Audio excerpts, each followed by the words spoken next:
Program will begin shortly. Launch sequence. Activate.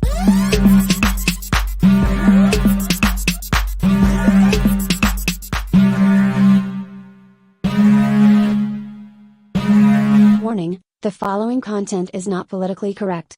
Viewer discretion is advised.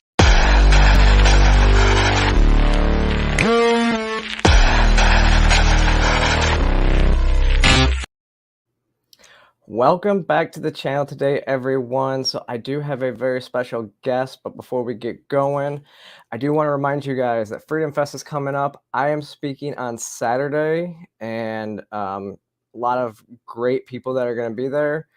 Come hang out, and you can use the code TRANSFORM50 to get $50 off, and then rates actually go up July 1st, so make sure you get them now. All right, so my guest today has been working hard to fight against the trans narrative that we're seeing, you know, queer theory and everything like that you guys know that I have spoke about quite a bit. So without further ado, Christina Buttons, welcome. Hi. How are you doing? So we met and connected a little bit, what about 3 weeks ago on Ariel's call-in app. Yeah, we were talking about Taylor Silverman and what was going on there. And if I'm not mistaken, you were the one that kind of broke that whole thing open to help get people over to support her, right? Yeah, I'd seen her post on Instagram pretty early, and then I right away passed it along to Colin. And because she had tagged some people in it, like Ariel, I sent it to her as well.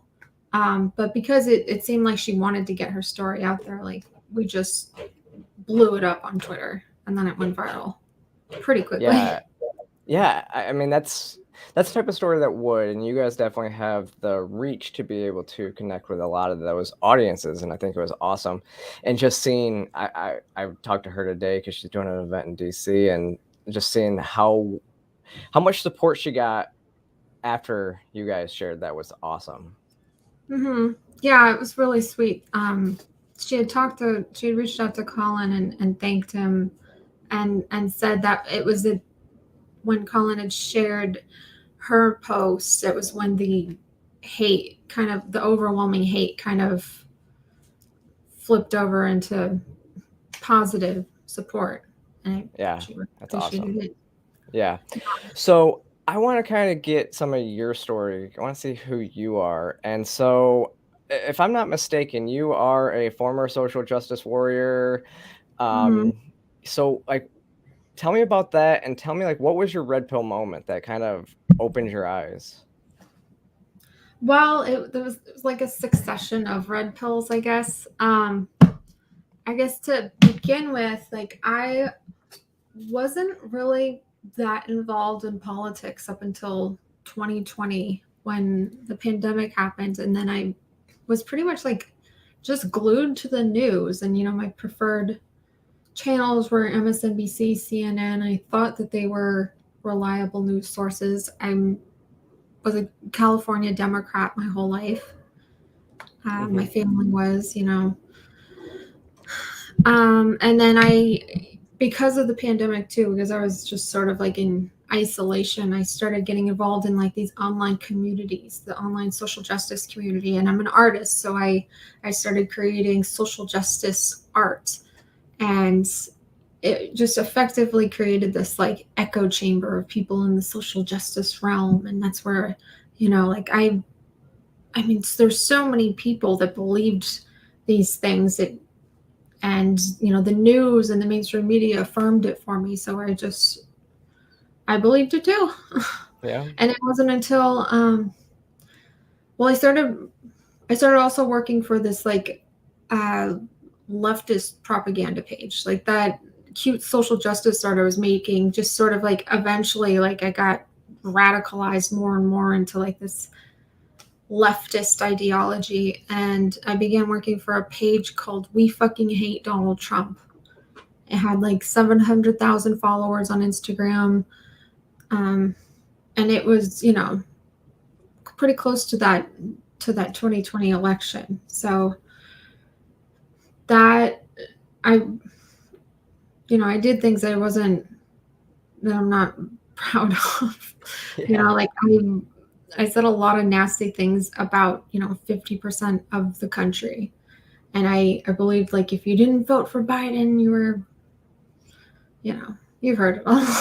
Yeah, absolutely. And then so January, after Biden was inaugurated, I kind of realized, like, that this page I was working for, even though Trump wasn't president anymore, like, they had no plan to stop, like, churning out outrage porn, which is what it essentially was. It was just content that just got people riled up and emotional for clicks and things like that, and to promote their brand. They had a lifestyle brand.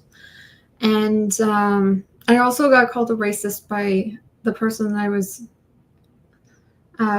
posting in the same time slot with, who he's like he's an infamous race baiter. He's like known for getting people fired for their jobs and stuff like that. And it was at that point when I was like, wait a second, like, is this the racism crisis? Like, they're calling people like me racist? And, like, that doesn't seem right at all. And so I started dabbling into, like, like the heterodox voices and trying to make sense of everything. And then one thing after another, like, CRT was talked about a lot a year ago. And I watched, people like Joy Reid on MSNBC just flat out lie about it and try to manipulate people about it. Like, oh, it's not taught in schools. Oh, it's just teaching history. I'm like, nah. If you take any of these issues and you just look into it deeper than the surface level and what mainstream media is telling you, like, it's very easy to get red pilled. Same thing happened with ACLU, and they're like, anti-trans legislation, the Republicans are so evil. Like, if you actually read the legislation, like, it actually makes sense. And then everything just falls apart. Can't trust anything anymore. Yeah. Okay, that's it. That's the whole. I mean, and you've gone all in too. Oh yeah. It's like once you woke up. I mean, but that seems to be what always happens. Is we always say, the left will continue to eat their own, because as soon as you step out of line, that's when you wake up and realize it, right? I say things that I don't think are controversial at all, and I still just get, like, onslaught of attacks. Like, you're a white supremacist, you're a Nazi, you're a bigot. Oh, it's like me getting called transphobic. I mean, it happens all the time. What are some of the things you get called a lot? I mean, the same stuff. Transphobic, TERF, self-hating trans woman. I've been called homophobic before, which was really interesting. Yeah. Because which I got called homophobic by a gender critical person, because that is what's really interesting too, is because I get it from kind of both sides. Where there are some very staunch gender critical activists that would want to cancel me and deplatform me. What's that? Like some of the feminists, right? Yeah, because that's where the term like TERF and stuff came from. It was like third wave feminists who didn't want to go into this fourth wave feminism that we're seeing right now. Both all leftists that are fighting each other. And so when we look at it from the right's perspective, it's not like they don't understand because they're not radical feminists, but the radical feminists understand it because that's where the fight initially started. Yeah. So I definitely get called all sorts of names, and people see who I am and then they assume things about me. And so it's interesting because it usually is like the woke allies that attack me more than anything. It's not even usually as much trans people that attack me. Woke allies, yeah. Yeah, it's like, yeah. The ones that like speak on behalf of everybody. Yeah. It's the same. It's the straight white liberals, right? That always speak on behalf of the minorities. And that's what really infuriates me, is like this notion that we're seeing is, I just posted about it today, is like the left is so regressive like they have this bigotry of low expectations that they Right. execute on people. So they don't feel like you can stand up for yourself. So they're going to stand up for you. They have to protect you and all this other stuff. Yeah, it's a complex. I mean, I feel like, I don't know if it's been written before, but like someone should do kind of like a social science perspective or a psychology analysis of people who like they don't have a lot going for them in their lives. They need something, and like social justice, speaking up for minorities, being an activist, like it's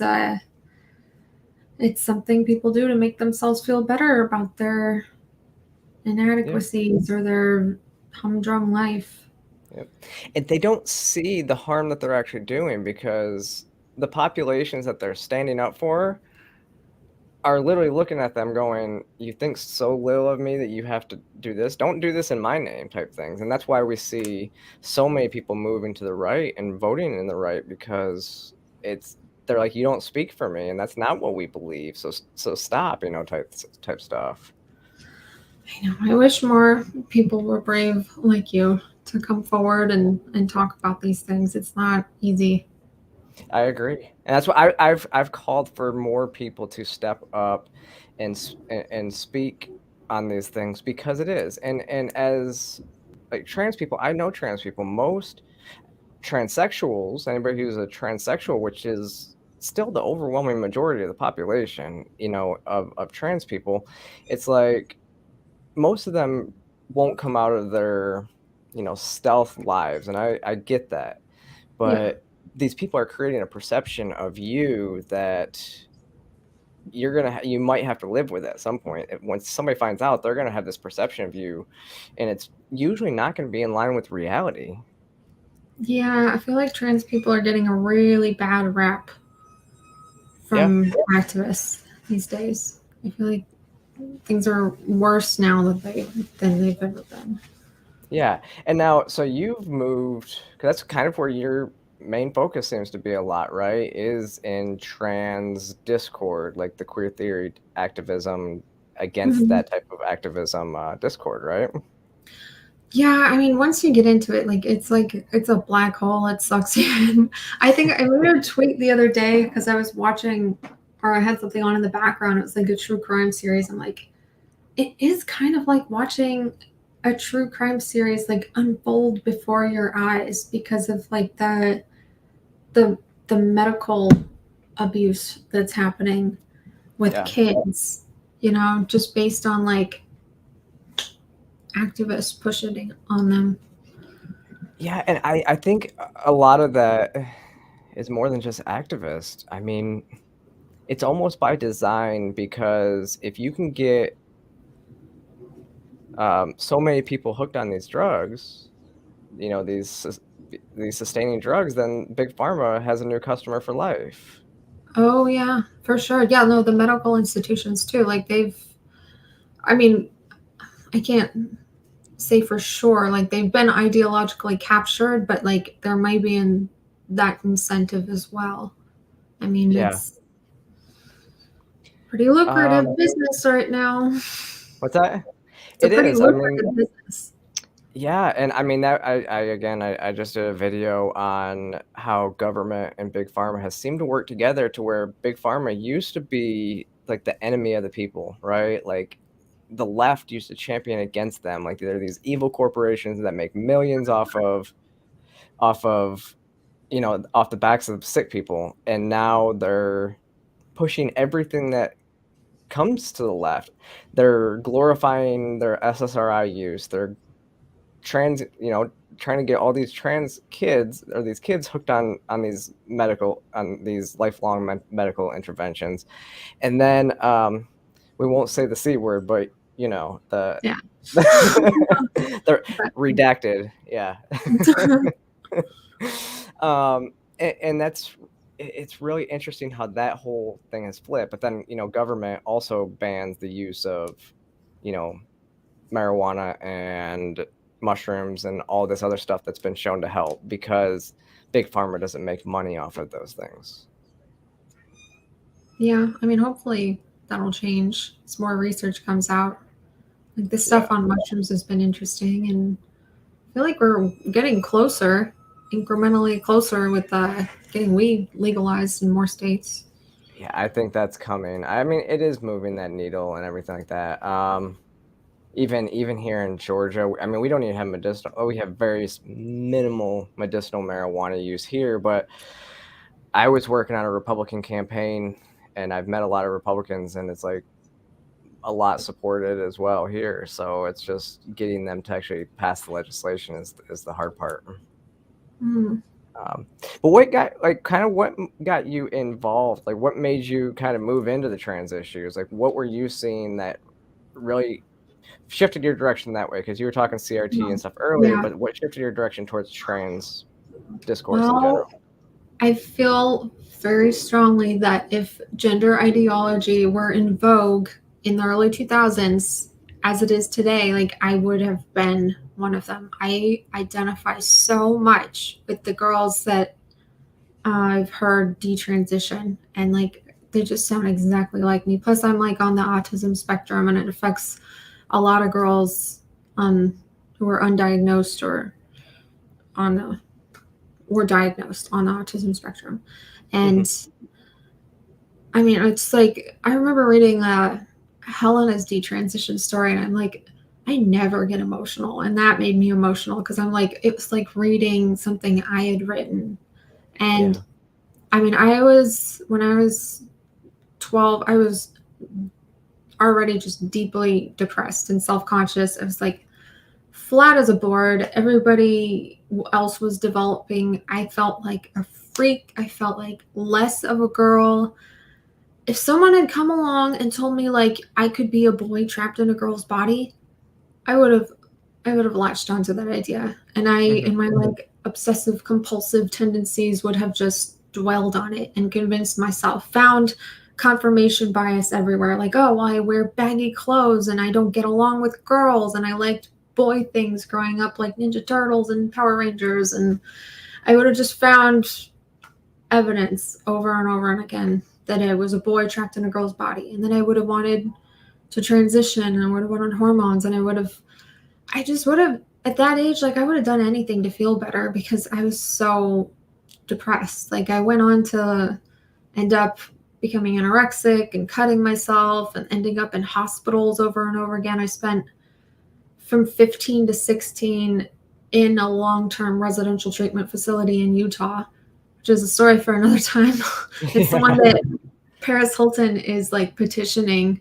She went to it too. She went there earlier than I had, but I had a very different experience than she did. But I just know it would have definitely gotten to me. And like, that's why, like, I think there's no way all these girls are actually trans. They're just hurting. Yeah. And they're looking for an escape.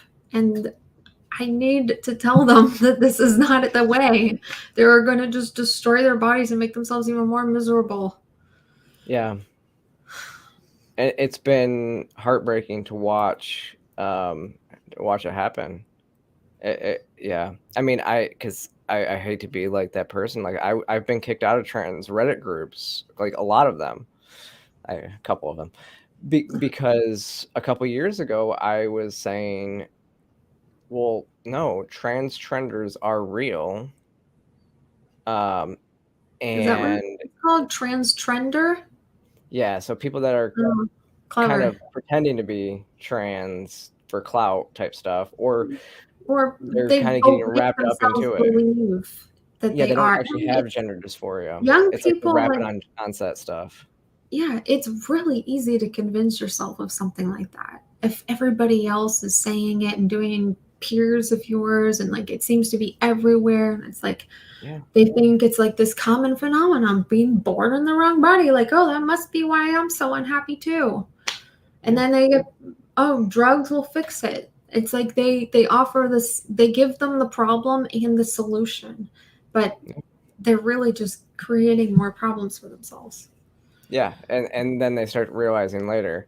And exactly what I thought would happen is once the detransition rate skyrocket, I said transgenders are real, and once the detransition rate skyrocket, it's going to actually hurt trans people, like actual trans people, and that's what we're seeing. Yeah, As as detransitioners come out and the rates skyrocket, you have people saying, well, maybe, you know, I don't think anybody's trans type stuff, which obviously isn't true. But and this is the thing, is I support detransitioners because I think it's important for their stories to get out there, to give people the most accurate information that yes, this can ruin your life. So their stories are so valuable to be like, this is the other side of the story, and look at what's happening. Maybe you need something else is the issue, you know, and part of the issue is that therapists are just going along with it now too. Yeah, and writing those letters of, you know, to the medical institutions. They only need one, you know, from a gender affirming therapist. Just acknowledge, like, it would do so much for the trans community to just acknowledge that there is a social contagion element. And I mean, think that would just help so much. Just don't deny facts. Don't deny realities.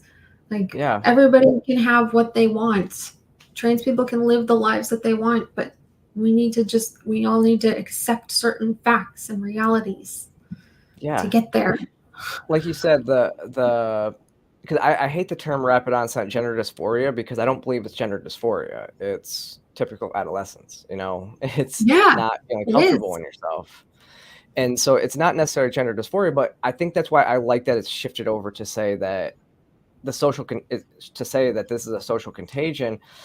It's not actually gender dysphoria, but it's something else. It's peer pressure. It's, you know, it's rapid onset peer pressure transition type stuff. You know, I don't like them conflating the two words as much. It's also expanding the definition, and Colin has a great piece coming out about this soon. We're not sure where it's going to be published yet, but it's pretty great. I mean, he looks at all of the different definitions from all the major websites of transgender and how, like, they've shifted over the years, and now they just generally mean, like, they like, it's like an umbrella term that includes gender non-conforming people, and like, that's not the same thing as gender dysphoria. Like, you can't do that to people. That's the worst part about it. I think that's what's really interesting, is because now this is where it kind of gets conflated, left and right issues too, because it's like, people on the right should be saying gender nonconformity is okay to combat this, but then you see somebody that's kind of gender nonconforming out there doing their own thing, and it's like this whole, that's wrong too. And it's like, well, you're not going to combat one without the other. Like, you have to pick one.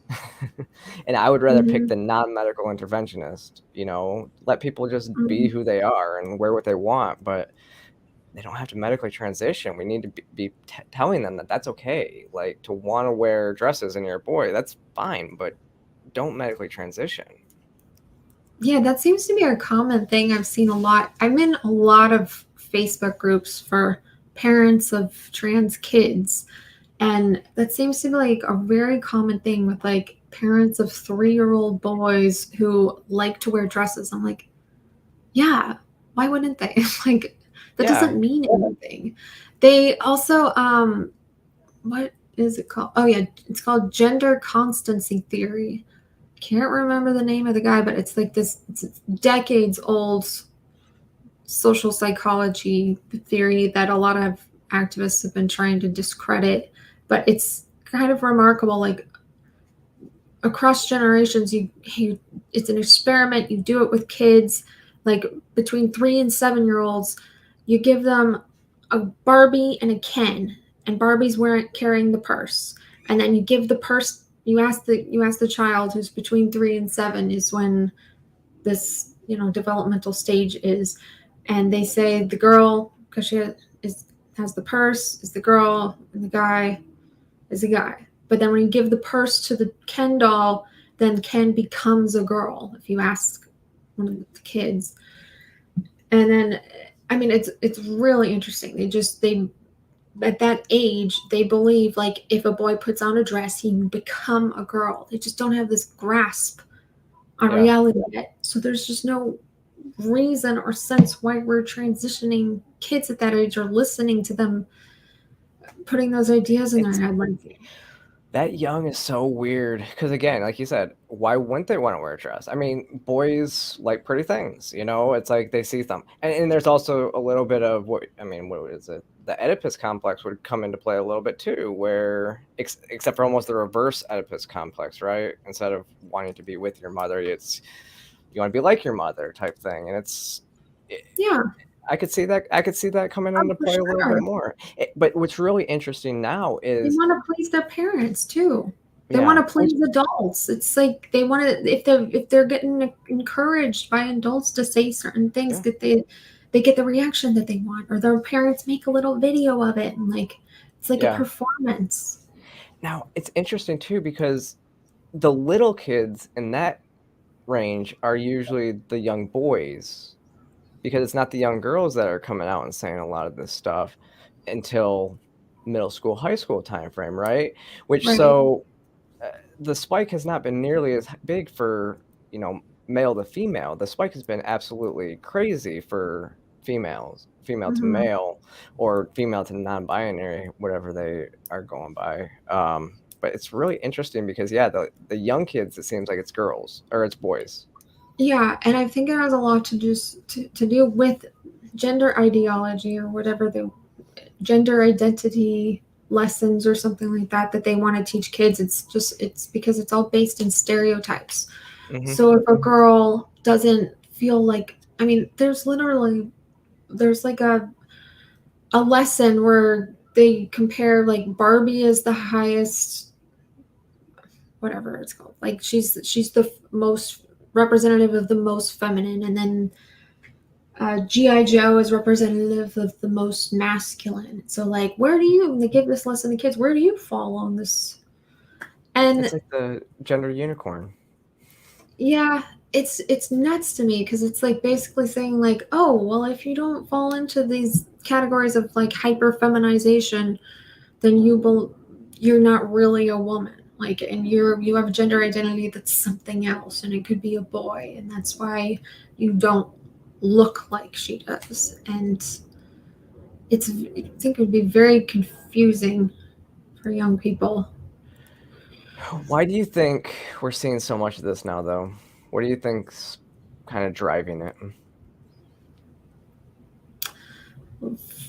It's kind of like this perfect storm of everything that's happened. And it started when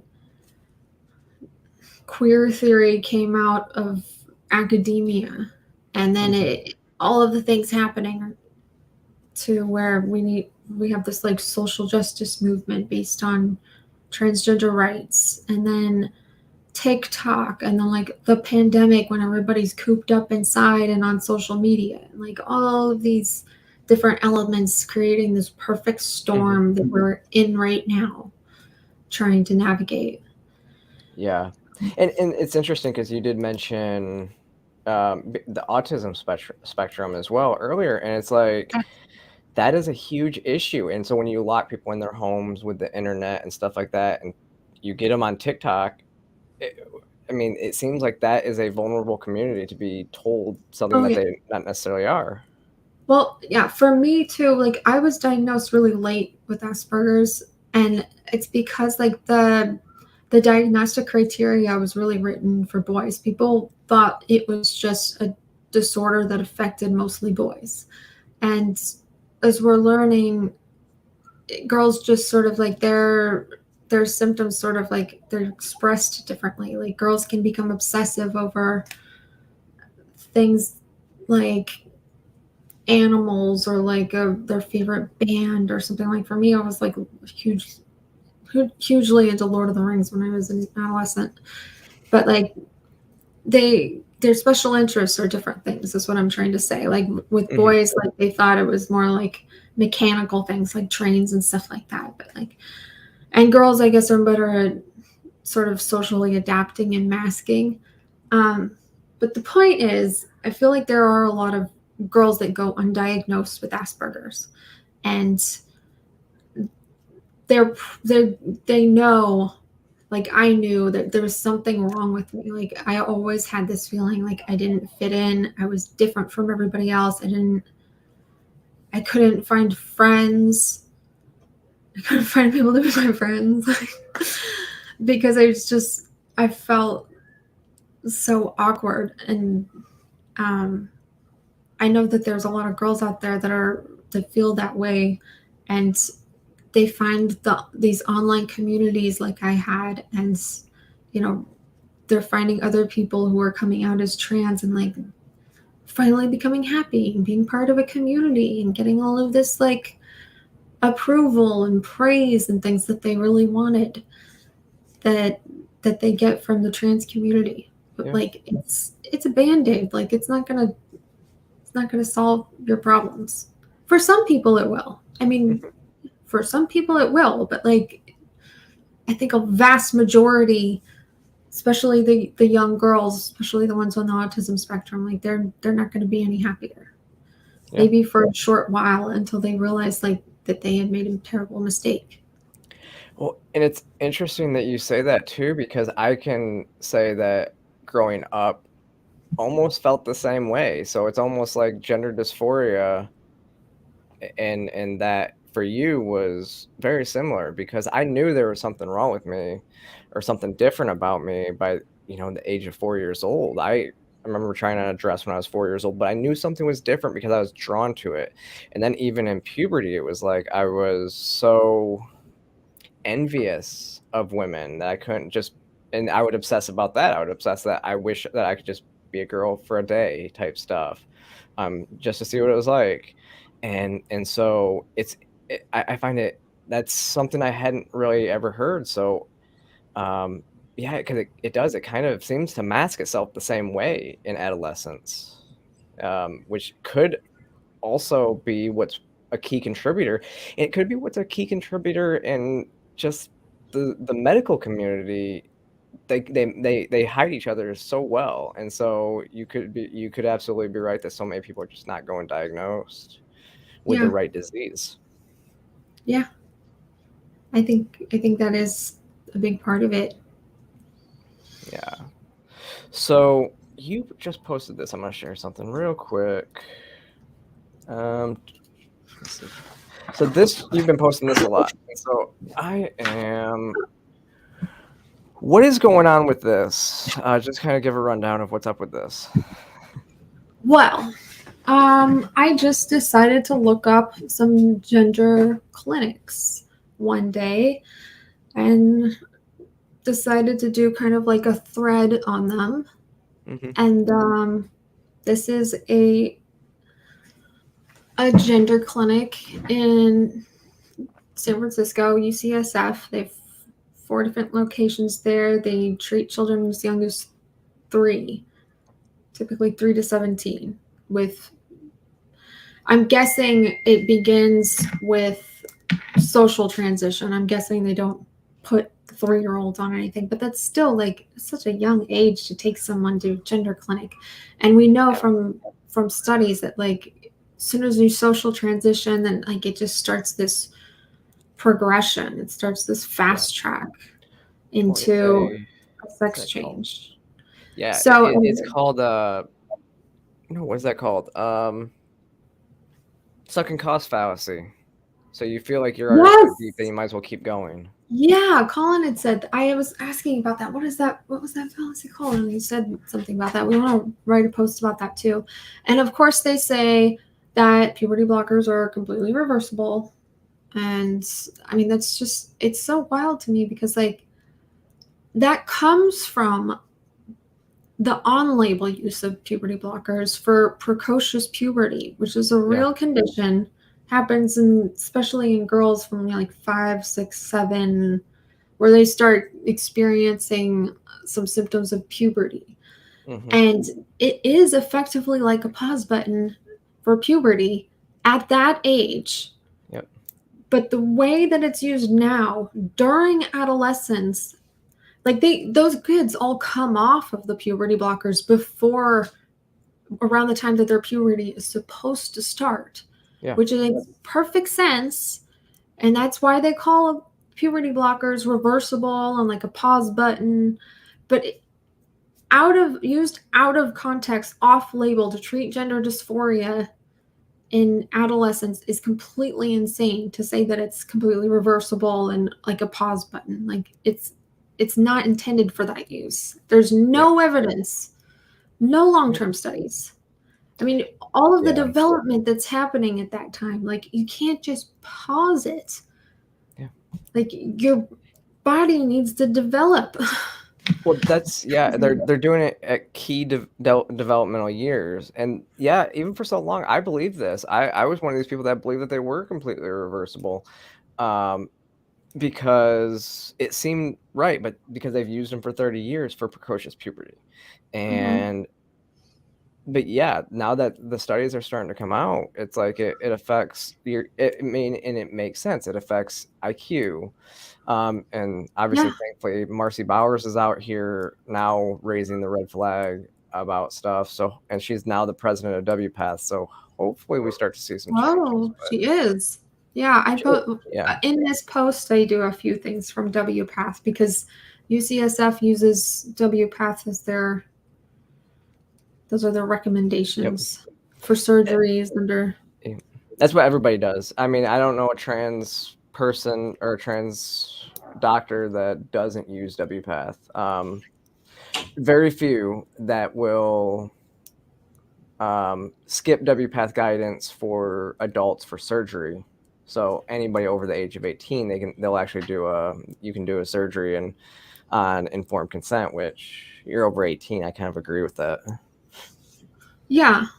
Here's the thing with like when you're over 18, like, I would say you should probably be hesitant to like do anything drastic to your body, but like, I mean, it's not that different to me. Like if you really want to get your breasts removed, like it's not that different to me than getting a boob job or getting filler in your lips or something. Or there's been so many things people can do to modify their body. Like if you want to look more feminine, you get implants and injections and things like that. If you want to look more masculine, you can get a double mastectomy if you really want to. Like it's all just a matter of like how you want to present, but you gotta know that you really, really are gonna be happy with it, because you can't get healthy breast tissue back.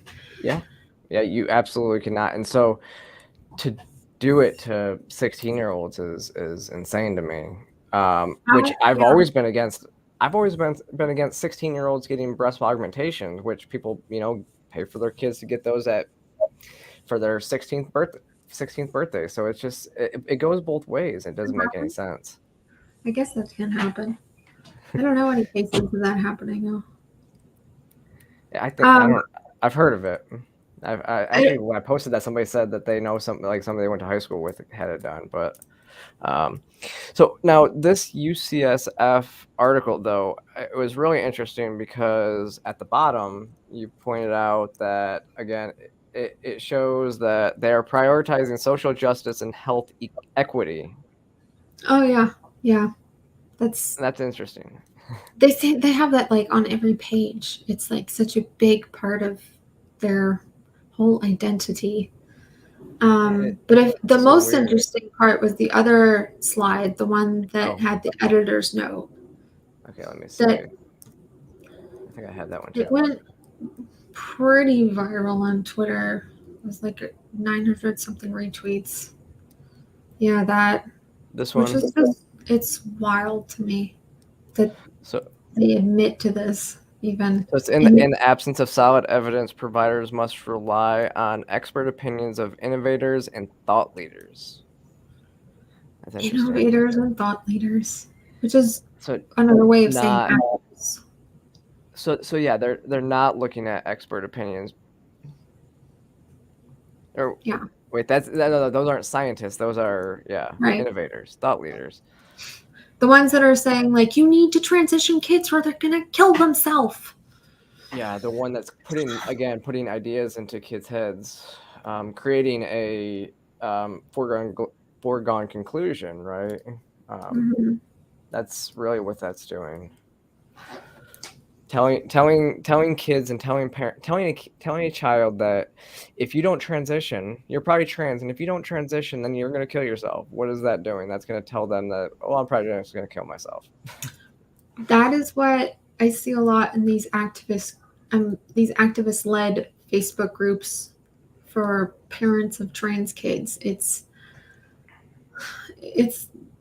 the same rhetoric there, but like so parents go to these groups because their kid came to them and said like, oh, I think I'm a boy, or I'm non-binary now, or something like that. And they don't, in these groups, they're private, like they don't allow any, like critical thinking or dissent of any kind. So like you get banned because if you don't affirm the child's identity, then you're transphobic and then you get kicked out. But it's really interesting to watch because you click on somebody's name and you see their first post and you just watch the progression. Like, oh, my kid came out to me today. I'm kind of new and lost. Like I was looking for support. And then, then it's like 6 months later, we're getting a puberty blocker implant into my 12-year-old's throat today. Like, yikes. Yeah, it's heartbreaking when I hear those stories. It's interesting because I've like in the same week I heard multiple stories. So again, very conservative people. This one person was bragging about their grandchild who they were like 10 years old and they were getting put on puberty blockers, and they knew my stance on puberty blockers, and they're like, oh yeah, you don't. And I'm like trying to tell them like, well, I mean, there's issues, like these are the issues, like, and now it's like, again, I want to send the clips of Marcy Bowers talking about sexual function and even how it, surgery is almost impossible without complications when you take puberty blockers that young. Yeah, right. Like what happened to Jazz Jennings and or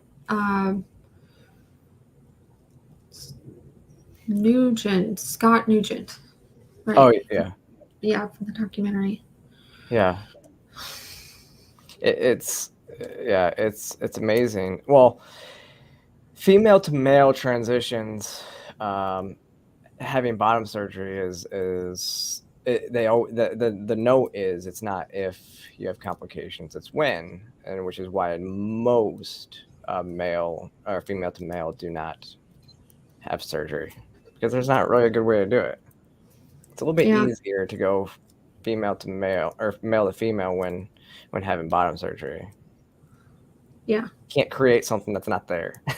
Yeah. Whereas this actor from this episode of Law and Order Special Victims Unit like crudely said, it's easier to dig a hole than build a pole. That is true. I watched every episode of Law and Order SVU, and there was an episode based on that famous case of the sociologist who decided to raise one of these twins as a girl because they had John Money, they botched the circumcision, so they decided to raise them as a girl. So they did a Law and Order episode about that. I remember. It's interesting because both left and right get that wrong, I think. They both have different interpretations of it. Yeah, they say, both say that it validates their theory or whatever. Yeah, because the child knew he couldn't be a girl, so it's like the right will say, well, that shows that we're right, like trans people don't exist. But then the left are going, well, this just shows that you're born trans, But it's really interesting because they both get validation out of using that on their side. It's really weird. when the reality is probably somewhere in the middle. Yeah, I think it goes to show that you can't raise somebody as, I don't know what I'm trying to say actually. The sociologists who are all nurture without any regard to nature. That's what I'm trying to say. It's like it just doesn't work. Like you need nature too.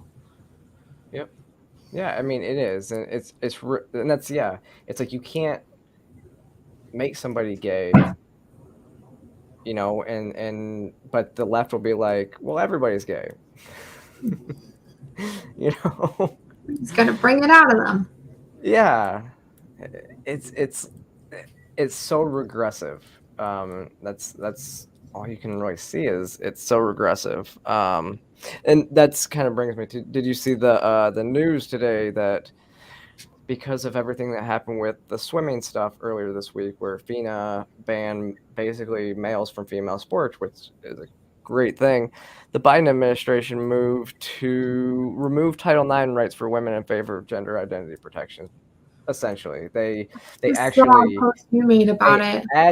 They added protections to trans people. So basically, they're erasing Title IX. Or they're trying to erase Title IX. I've seen that over and over. Like women's sex-based rights are just becoming not a thing. Like the reasons when we were looking at like the PayPal and Etsy reasons for kicking Colin off their platforms, like they don't list women at all as like, or sex as like a protected group. It's gender identity now. Yeah. It's very strange to me that you wouldn't include sex as like a protected group for women. Yeah, and again, that's I mean, just using the word gender identity doesn't make any sense to me. Like the word identity, and this is a rant that I've been on before, but it's like the word identity or saying I identify, it just shows that it's not based in medical reality. Like I don't identify as a woman. Like I have gender dysphoria and I've transitioned and I'm a trans woman. That's why I don't like the term trans women are women. It's trans women are trans women because we're not the same type stuff, you know? But just saying gender identity is weird. Either. Yeah. But everybody should have that attitude and embrace it. Like, be proud to be a trans woman. Yep. Do it. Yeah, I don't exactly. I don't get it. Like it's almost I look at it almost as if just saying trans women are women erases my identity too. Like yeah. Because again, I don't know what it's like to go through puberty as a female. I've never had I can't have a period. I can't have kids. Like there's so much. I didn't grow up. I mean, I didn't transition until I was in my 30s. I actually got out of the army and started to explore again, you know, but I've lived with it my whole life, but I don't know what it's like. But at the same time, a woman doesn't know what it's like to grow up and not feel right and not feel comfortable in their own body and feel like they're, you know, have that envy of the opposite sex. So it's like, why would you I've had to go through a lot, you know, to transition. So why would I want to erase, like, why would I want to erase my identity as well? So it's kind of goes both ways again. I wish people could see it that way. Yeah. I mean, we should all be able to, but there's just so much incentive to like disagree with people because it can elevate your platform. Like it happens on Twitter all the time. You see people who have giant platforms and you think like, what do they say that's that special? They just rile people up and call people out, and in doing so, like, it grabs a lot of attention, puts a lot of attention on them, and they get more followers that way. Like it's it's very I agree.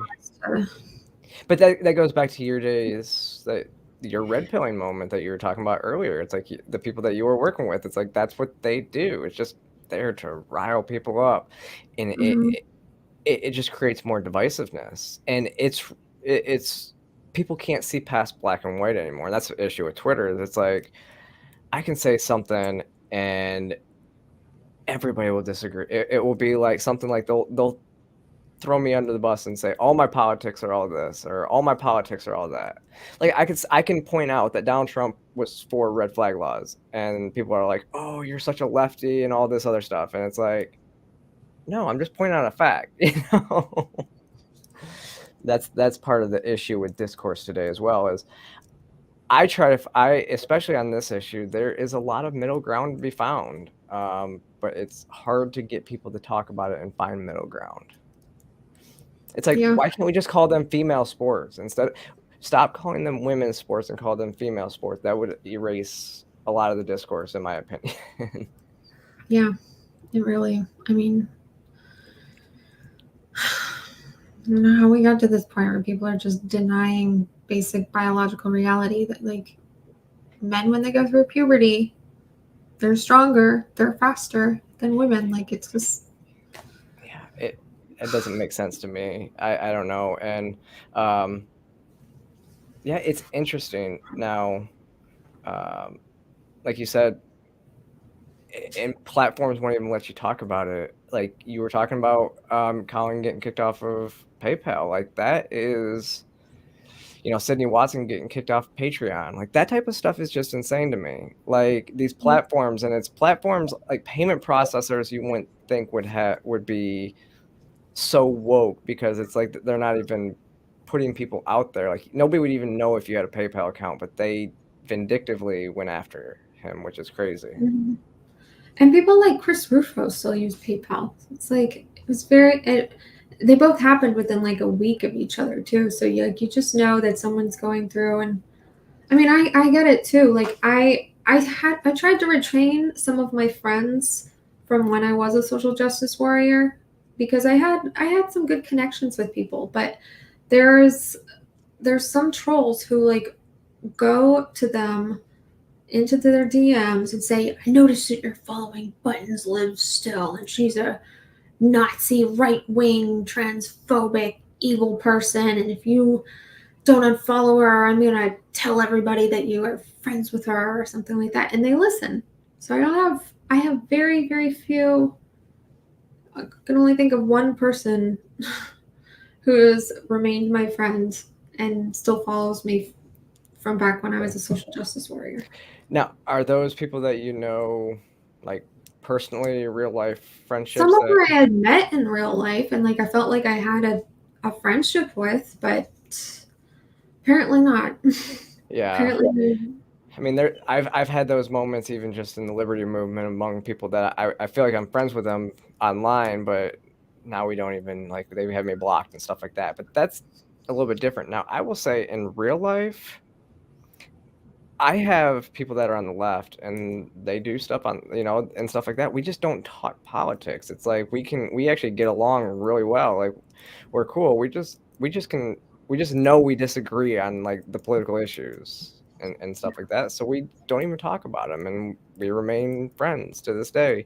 And there are stuff we agree on. Like if they're posting politics stuff, I will be like, I agree with this. I had a conversation with one person who she was posting stuff about pronouns and why it's important to use trans people's correct pronouns, or ask, and actually it's important to ask somebody's pronouns. And I just went into her DMs. I said, you know, the issue is that for transsexuals, we transition, and then to ask me my pronouns can create a lot of dysphoria. And I basically gave her that take, and she's like, well, I've never heard that take before, so it's like, that's interesting.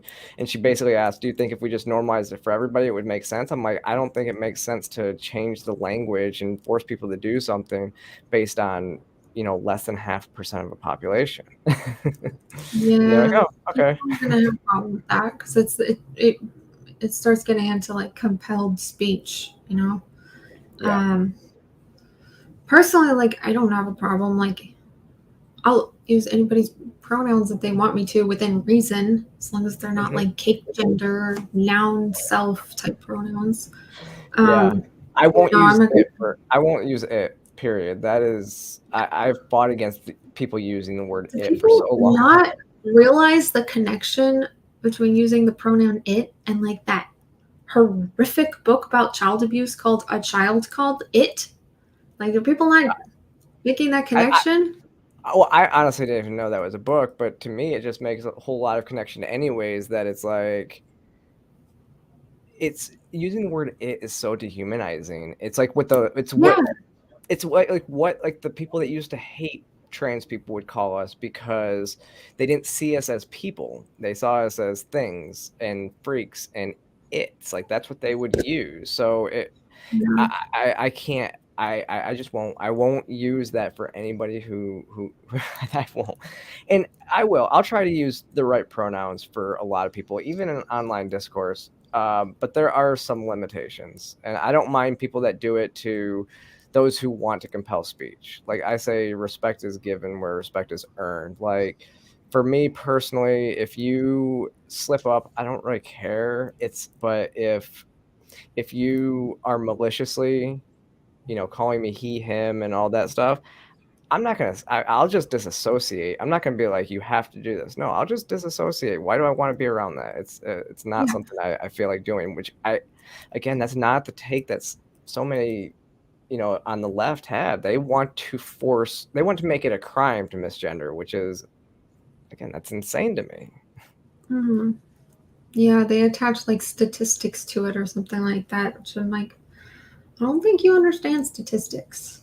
If you're Yeah. saying that this misgendering someone is the cause for like this huge exponential rise in suicides and trans people, I'm like, it's probably something else. It's probably tell them that they're trans when they're not trans, and they get stuck in that sunken cost fallacy. Or you're telling them that they're trans, or you're telling them that if they don't transition, then they will hurt themselves.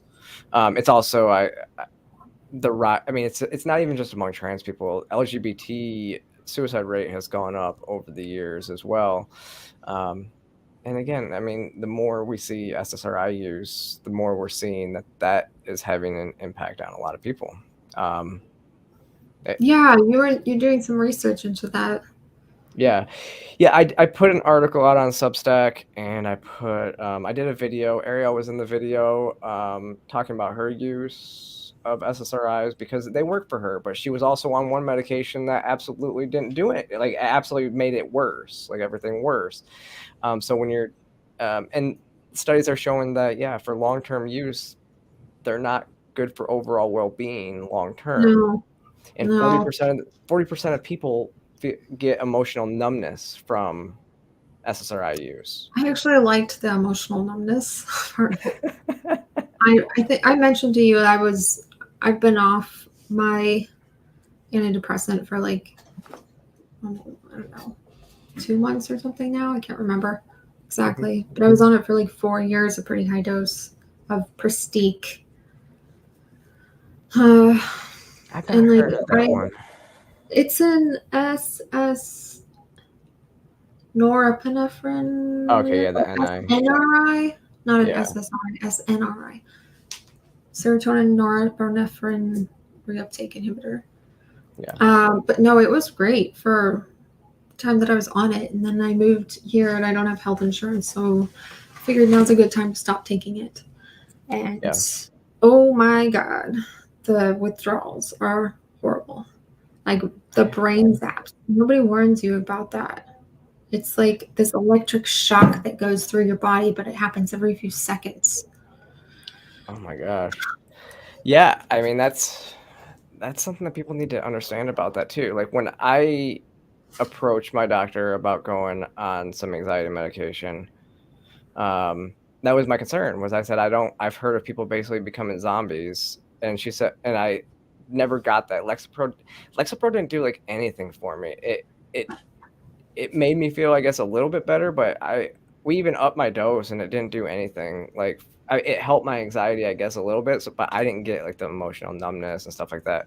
But I started going to the gym, and I stopped taking them. I'm like, this isn't good. I don't want to be on these things. I'm just gonna stop taking them.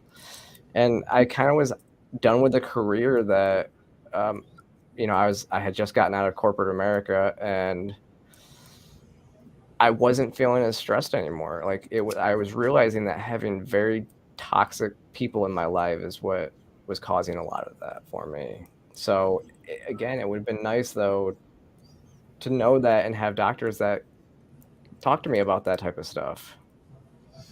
Mm-hmm. You know, when I was a kid, when I was young too, when I was in all those hospitals,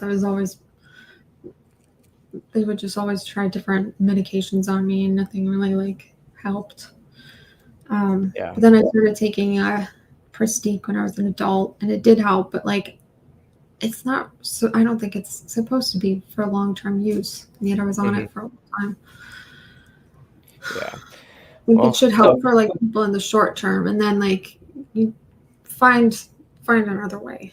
That's Rely on why I drugs. think that we'll see, and we'll see what happens. They're finding that after just 2 sessions of LSD psychotherapy, they can have lasting effects for up to a year. So hopefully that stuff starts getting approved soon. But I don't hold hope because, again, I think Big Pharma and will use government to not lose their grasp on that market. I just don't know. So, but yeah, so you guys, you just said you moved. So you moved from California to Nashville? Yes. How do you like it? How do you like it? You're not that far from me. Yeah, if you ever come through here, I'd love to visit with you. Well, I have, I'll tell you off air stuff, but I do have a family that lives kind of up in that area.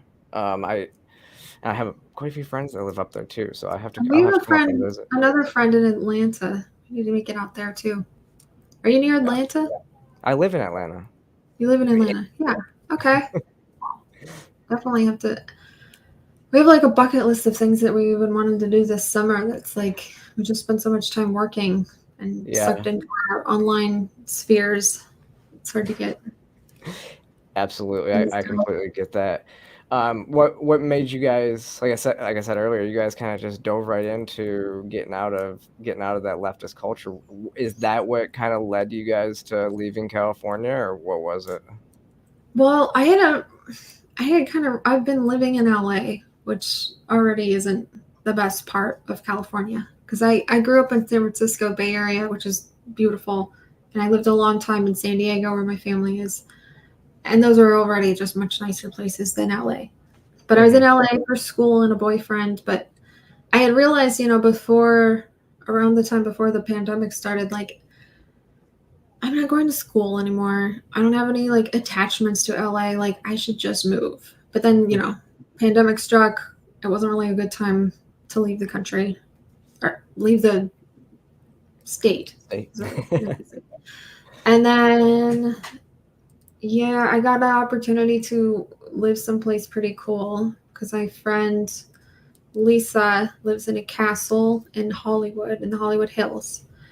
And I got to rent out her, it's like the dungeon or like the servants' quarters for a bit. So I lived there for a little bit.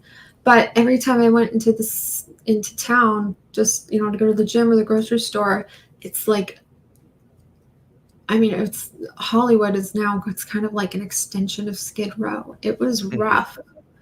It was brutal to see that every single day.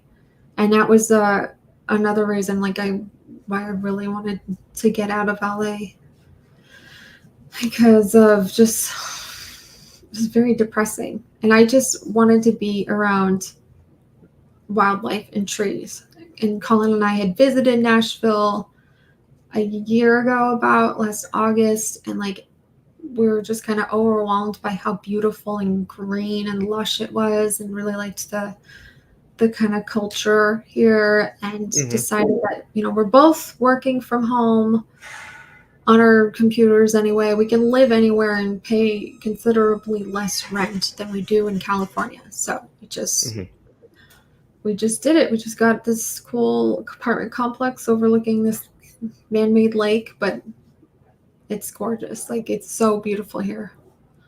That's awesome. Very, very good decision. Yeah, I do love that area. It's beautiful up there. I love the East Coast. I've always lived on the East Coast, so through all my time, I've loved everywhere. I was stationed at Fort Campbell, which is about 45 minutes north of Nashville, so I know the area well. But Well, But okay. So where can people find you? on Instagram and Twitter is Buttons Lives, and what else? Just buttonslives.com, buttonslives.substack.com. I started a Substack.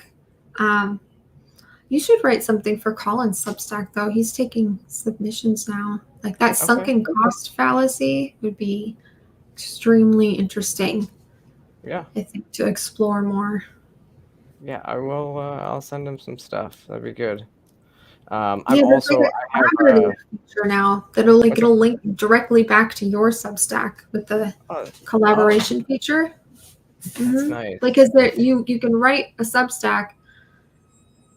He can share it on his, but and then add you as a collaborator, and it just links right to your Substack. It's pretty neat.